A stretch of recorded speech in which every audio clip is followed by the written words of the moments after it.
भारतीय राजनीतियों में बाहुबली नेताओं की कहानियां अक्सर सत्ता, ताकत और जुर्म की दास्तानों से भरी होती है। ऐसे ही एक बाहुबली नेता की कहानी है जो 6 बार विधायक रहा और मायावती की सरकार में मंत्री भी बना। अपनी रसूख, पावर और पैसे के दम पर इस नेता ने बड़े से बड़ा गुनाह छिपाया, लेकिन एक खौफनाक वारदात ने उसे कुख्यात बना दिया। यह कहानी अमरमणि त्रिपाठी और मधुमिता शुक्ला की है। अमरमणि त्रिपाठी ने अपने से आधी उम्र की कवयित्री मधुमिता शुक्ला को अपने झांसे में फंसाया। वह मधुमिता को 3 बार गर्भवती करने तक उसके साथ रिश्ते में रहा, लेकिन जब यह रिश्ता उसकी छवि और राजनीतिक महत्वाकांक्षाओं पर भारी पड़ने लगा तो उसने एक दिल दहलाने वाली साजिश रच डाली। मधुमिता की हत्या करवा दी गई, जिसने न सिर्फ उसकी जिंदगी खत्म हो गई बल्कि यह घटना आज भी लोगों के रोंगटे खड़े कर देती है। तो आखिर क्या थी अमरमणि त्रिपाठी और मधुमिता शुक्ला की पूरी कहानी, जिसने भारतीय राजनीति और समाज को झंझोर कर रख दिया? आइए जानते हैं इस दर्दनाक कांड की सच्चाई। 1999 में पहली बार विधायक बने अमरमणि त्रिपाठी उत्तर प्रदेश की राजनीति में तेजी से उभरने लगे थे। उनकी राजनीतिक पकड़ इतनी मजबूत हो चुकी थी कि वह हर चुनाव में विधायक चुने जाते और किसी भी पार्टी की सरकार में मंत्री पद पर काबिज हो जाते थे। दूसरी ओर इस कहानी के अहम किरदार मधुमिता शुक्ला थी, जो बेहद कम उम्र में कवि सम्मेलनों की जान बन चुकी थी। तीखे तेवर और शानदार कविताओं की वजह से लोग उन्हें बेहद पसंद करने लगे थे। मात्र 20 साल की उम्र में छोटे मंचों से शुरुआत करने वाली मधुमिता ने देश भर में अपनी पहचान बना ली थी। साल 2000 में मधुमिता को दिल्ली एक कवि सम्मेलन में भाग लेने का न्योता मिला। हजारों की भीड़ के सामने मधुमिता ने मंझे हुए कवि की तरह अपनी कविताएं सुनाई और हर किसी को तालियां बजाने पर मजबूर कर दिया। इसी ऑडियंस में अमरमणि त्रिपाठी की मां सावित्री मणि त्रिपाठी भी मौजूद थी, जिन्हें कविताओं से बेहद प्रेम था। कार्यक्रम के दौरान जब उन्हें पता चला कि मधुमिता भी लखनऊ की है, तो उन्होंने अपनी बेटियों के साथ मधुमिता से मुलाकात की। सावित्री ने न केवल मधुमिता की प्रशंसा की, बल्कि उन्हें लखनऊ लौटने पर अपने घर आने का निमंत्रण भी दिया। मधुमिता, जो अमरमणि की राजनीतिक कद से परिचित थी, इस निमंत्रण को बड़े सम्मान के रूप में देखती थी। वादे के मुताबिक लखनऊ लौटने के बाद मधुमिता सावित्री मणि त्रिपाठी से मिलने उनके घर गई। यह मुलाकात इतनी अच्छी रही कि दोनों के बीच नियमित मिलने जुलने का सिलसिला शुरू हो गया। इसी दौरान जब एक दिन मधुमिता सावित्री से मिलने उनके घर आई, तो अमरमणि त्रिपाठी की नज़र उन पर पड़ी। अमरमणि पहले ही मधुमिता के बारे में सुन चुके थे और उनकी माँ भी उनकी प्रतिभा की चर्चा उनसे कर चुकी थी। पहली ही मुलाकात में अमरमणि ने मधुमिता से अपने चुनावी भाषण के लिए कुछ पंक्तियां लिखने का अनुरोध किया। मधुमिता ने तुरंत कुछ लाइनें लिख दी। यही वह पल था जब दोनों के बीच बातचीत और मुलाकातों का सिलसिला शुरू हुआ। धीरे धीरे मधुमिता शुक्ला और अमरमणि त्रिपाठी की मुलाकातें नियमित हो गई। भारी दुनिया की नज़रों में मधुमिता उनके लिए चुनावी भाषण तैयार करती थी, लेकिन यह सिलसिला 2003 तक एक गहरे राज की ओर बढ़ता गया। तारीख थी 9 मई, जब लखनऊ ने निशांत गंज इलाके के पेपर मिल कॉलोनी स्थित मकान नंबर 3360 में एक खौफनाक घटना ने सभी को स्तंभ कर दिया। घर के अंदर गोली चलने की आवाज सुनकर किचन में मौजूद घरेलू सहायक देशराज बाहर भागता है। वह देखता है कि मधुमिता खून से लथपथ परस्पर तड़प रही है और जिस मेहमान के लिए वह चाय बना रही थी, वह दरवाजा बंद करके मोटरसाइकिल से फरार हो रहा है। देशराज ने भागते हुए उन लोगों को रोकने की कोशिश की और शोर मचाकर मदद के लिए पुकारा, लेकिन कोई उन्हें पकड़ने में सफल नहीं हो सका। कुछ ही पलों में मधुमिता का शरीर ठंडा पड़ गया। देशराज ने तुरंत मधुमिता की झुंडा बहन निधि शुक्ला और इस घटना की जानकारी दी। निधि खबर सुनते ही मौके पर पहुंची। लगभग शाम 7 बजे स्थानीय पुलिस को इस हत्या की सूचना दी गई। पुलिस शुरू में इस घटना को लूटपाट के इरादे से हुई हत्या समझती रही, लेकिन आला अधिकारियों के पहुंचने पर यह स्पष्ट हो गया कि यह सुनिश्चित हत्या थी। मधुमिता को बेहद करीब से गोली मारी गई थी और घर में लूटपाट के कोई निशान नहीं थे। मौके पर जांच के दौरान पुलिस ने मधुमिता का मोबाइल फोन और उनकी कुछ निजी डायरियां बरामद की। इन सबूतों को जांच के लिए आगे भेजा गया और मधुमिता के शव को अगले दिन पोस्टमार्टम के लिए भेजा गया। अस्पताल में पोस्टमार्टम के दौरान खून अमरमणि त्रिपाठी अपने सहयोगियों के साथ मौजूद रहे। उन्होंने पोस्टमार्टम प्रक्रिया पूरी होने तक अस्पताल में अपनी उपस्थिति बनाए रखी। उनके ऐसा करने के पीछे यह तर्क दिया गया कि मधुमिता उनके परिवार के करीब थी। उनकी मां सावित्री मणि त्रिपाठी मधुमिता को बहुत पसंद करती थी और मधुमिता खुद भी अमरमणि के लिए काम करती थी। पोस्टमार्टम प्रक्रिया पूरी होने के बाद अमरमणि त्रिपाठी ने अपनी निगरानी में मधुमिता के शव को उनके पैतृक आवास लखनीपुर खीरी भेजने की व्यवस्था की। इस खौफनाक घटना ने एक गहरे षड्यंत्र की ओर इशारा किया, जिसने धीरे धीरे अमरमणि त्रिपाठी को इस अपराध की दूरी बना दिया। लखनऊ से लगभग 140 किमी दूर मधुमिता शुक्ला के पैतृक गांव में अंतिम संस्कार की तैयारियां पूरी हो चुकी थी। शव यात्रा लगभग 110 किमी का सफर तय कर चुकी थी जब लखनऊ के तत्कालीन एसपी अनिल अग्रवाल को एक गुप्त सूचना मिली कि इस सूचना के आधार पर उन्होंने फौरन आदेश दिया कि मधुमिता शुक्ला का शव वापस लखनऊ लाया जाए। इस आदेश के पीछे की वजह मधुमिता की डायरी और मोबाइल के जांच में मिले शुरुआती सबूत थे। डायरी में मधुमिता ने अपने गर्भवती होने का उल्लेख किया था, साथ ही इस बात का खुलासा किया था कि वह और अमरमणि त्रिपाठी कई वर्षों से रिलेशनशिप में थे। निधि शुक्ला मधुमिता की जुड़वा बहन ने भी इस बात की पुष्टि की कि यह तीसरी बार था जब मधुमिता गर्भवती हुई थी। इससे पहले 2 बार उसका गर्भपात हो चुका था, जिसका उल्लेख भी डायरी में था। एसीपी अनिल अग्रवाल ने तुरंत अंदाजा लगाया कि अमरमणि त्रिपाठी जो अंतिम सरकार में तेजी दिखा रहे थे, शायद अपनी हमदर्दी नहीं बल्कि अपने गुनाह को छिपाने की कोशिश कर रहे थे।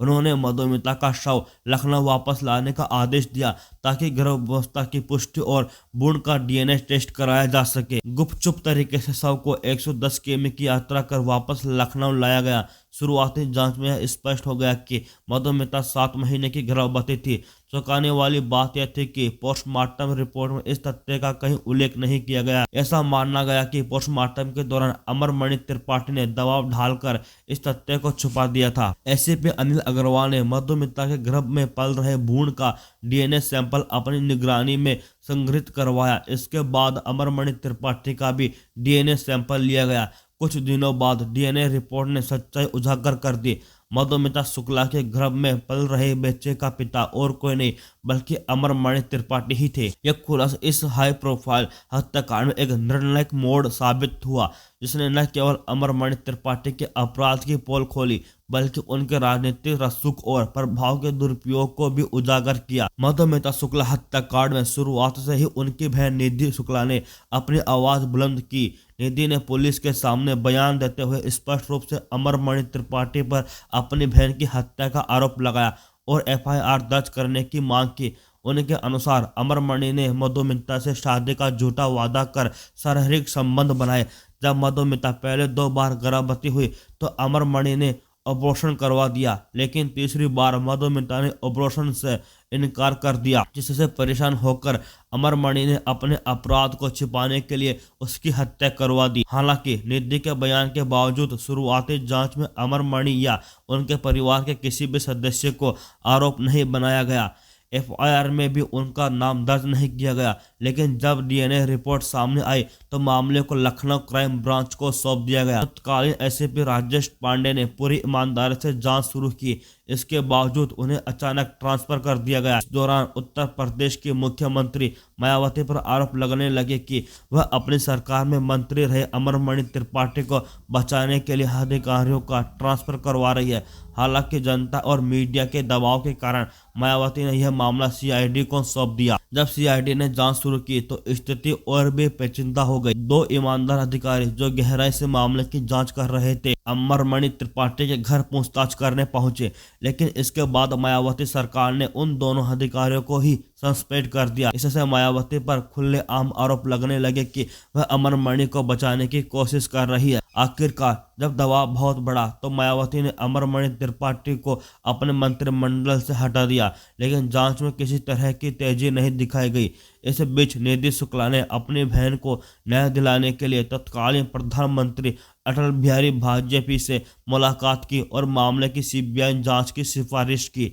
यह घटना राजनीतिक हस्तक्षेप, न्याय प्रणाली पर सवाल और एक बहन की अनंत लड़ाई का प्रतीक बन गई। प्रधानमंत्री कार्यालय के कथित दबाव के बाद मायावती ने अंत में मधुमिता शुक्ला हत्याकांड की जांच सीबीआई को सौंप दी। 17 मई 2003 को जब यह मामला सीबीआई के हाथों में आया तो जो खुलासे हुए उन्होंने पूरे देश को चौंका दिए। यह साफ हुआ कि यह हत्या महज एक झगड़े का नतीजा नहीं बल्कि एक सुनियोजित साजिश थी। अमरमणि त्रिपाठी एक शादीशुदा और बच्चे का पिता अपनी आधी उम्र की कवयित्री मधुमिता शुक्ला से शादी का वादा करके शारीरिक संबंध बनाता है। 2 बार मधुमिता के गर्भवती होने पर ऑपरेशन करवा लिया गया, लेकिन जब तीसरी बार उसने ऑपरेशन से मना करते हुए शादी का दबाव बनाया तो घटनाएं एक खतरनाक मोड़ पर पहुंच गई। अमरमणि की पत्नी मधुमणि त्रिपाठी को जब इस रिश्ते का पता चला तो उनके बीच तीखी बहस होने लगी। हालांकि अमरमणि बार बार इस रिश्ते से इनकार करता रहा, लेकिन जब एक दिन मधुमणि ने अपने भतीजे रोहित चतुर्वेदी की मदद से अमरमणि को रंगे हाथों मधुमिता के घर पर पकड़ा तो सच्चाई सामने आ गई। यहीं पर मधुमणि ने कथित तौर पर अमरमणि से कहा कि अगर मधुमिता को रास्ते से हटा दिया जाए तो सारी समस्या खत्म हो जाएगी। इसके बाद मार्च 2003 में मधुमणि ने रोहित से मुलाकात की और हत्या की योजनाएं बनाई। रोहित यह काम संतोष राय नाम के शख्स को सौंपा और एक मीटिंग में मधुमती ने भरोसा दिलाया कि हत्या के लिए जितना भी पैसा लगेगा वह देने को तैयार है। पूरी योजना बन जाने के बाद 9 मई 2003 को संतोष राय अपने साथी प्रकाश पांडे के साथ मधुमिता के घर पहुंचा। थोड़ी देर बातचीत होने के बाद उसने मधुमिता को गोली मार दी और दोनों मौके से फरार हो गए। सीबीआई की जांच के बाद 23 दिसंबर 2003 को अमरमणि त्रिपाठी को गिरफ्तार कर लिया गया। इस मामले में अमरमणि, उनकी पत्नी मधुमणि, रोहित चतुर्वेदी, संतोष राय, प्रकाश पांडे और अन्य को मुख्य आरोपी बनाया गया। हालांकि अमरमणि को कुछ ही हफ्तों बाद हाई कोर्ट से जमानत मिल गई। जांच के दौरान सत्ता और पैसे का इतना प्रभाव डाला गया कि कई अहम गवाह मुकर गए और मामले को बार बार नया मोड़ देने की कोशिश की गई। यह कांड न केवल सत्ता और अपराध के गहरे कटझोड़ और उजागर करता है बल्कि न्याय की लड़ाई में आने वाली बाधाओं को भी दिखाता है। अमरमणि त्रिपाठी पक्ष में मधुमिता शुक्ला हत्याकांड में अपने बेगुनाही साबित करने के लिए कई फर्जी सबूत और दावे पेश किए। सबसे पहले उन्होंने यह साबित करने की कोशिश की कि मधुमिता ने 2002 में IIT कानपुर के एक छात्र से शादी की थी, लेकिन यह दावा झूठा साबित हुआ। इसके बाद उन्होंने BSNL अधिकारी के साथ मिलकर फर्जी कॉल डिटेल रिकॉर्ड बनवाया और अदालत में यह दावा किया कि मधुमिता का किसी और युवक के साथ रिश्ता था,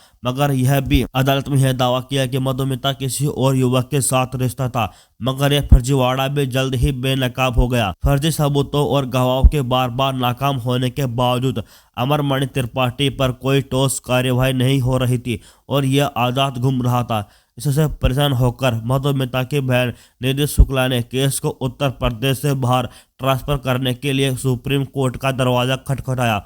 सुप्रीम कोर्ट ने मामले की गंभीरता को समझते हुए इसे उत्तराखंड ट्रांसफर कर दिया और अमरमणि की जमानत रद्द कर दी गई। उत्तराखंड में मामले की सुनवाई शुरू होने के बाद अमरमणि और उनकी पत्नी मधुमणि त्रिपाठी पर लगाए गए सभी आरोप सही साबित हुए। 24 अक्टूबर 2007 को अदालत ने अमरमणि, मधुमणि और अन्य 4 आरोपियों को दोषी ठहराते हुए उम्र कैद की सजा सुनाई। इसके बाद सभी दोषियों को जेल में रखा गया, लेकिन 2012 में उन्हें उत्तराखंड से गोरखपुर सेंट्रल जेल ट्रांसफर कर दिया गया। गोरखपुर लौटने के बाद अमरमणि ने बीमारी का बहाना बनाकर खुद को BRID मेडिकल कॉलेज के VIP वार्ड में भर्ती करवा लिया। मधुमणि त्रिपाठी भी इसी आधार पर अस्पताल में भर्ती हो गई। 2013 में अखिलेश यादव सरकार से उनकी रिहाई की मांग की गई, लेकिन सरकार ने इसे खारिज कर दिया। हैरानी की बात यह है कि 2023 तक अमरमणि त्रिपाठी और मधुमणि त्रिपाठी कभी जेल तो कभी अस्पताल में समय बिताते रहे।